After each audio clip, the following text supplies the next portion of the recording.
इंसान की कीमत की कहानी। एक बार लोहे की दुकान में अपने पिता के साथ काम कर रहे एक बालक ने अचानक ही अपने पिता से पूछा, पिताजी, इस दुनिया में मनुष्य की क्या कीमत होती है? पिताजी एक छोटे से बच्चे से ऐसे गंभीर सवाल सुनकर हैरान रह गए।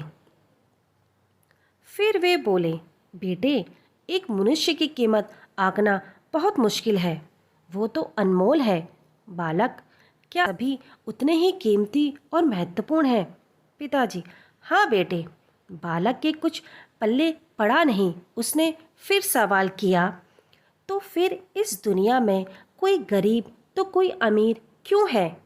किसी की कम इज्जत तो किसी की ज़्यादा इज्जत क्यों होती है? सवाल सुनकर पिताजी कुछ देर तक शांत रहे और फिर बालक से स्टोर रूम में पड़ा एक लोहे का रॉड लाने को कहा। रॉड लाते ही पिताजी ने पूछा, इसकी क्या कीमत होगी? बालक, लगभग 300 रुपये। पिताजी, अगर मैं इसके बहुत से छोटे छोटे कील बना दूं तो इसकी कीमत क्या हो जाएगी? बालक कुछ देर सोचकर बोला, तब तो ये और महंगा बिकेगा, लगभग 1000 रुपये का। पिताजी, अगर मैं इस लोहे से घड़ी के बहुत सारे स्प्रिंग बना दूं तो? बालक कुछ देर सोचता रहा और फिर एकदम से उत्साहित होकर बोला, तब तो इसकी कीमत बहुत ज़्यादा हो जाएगी।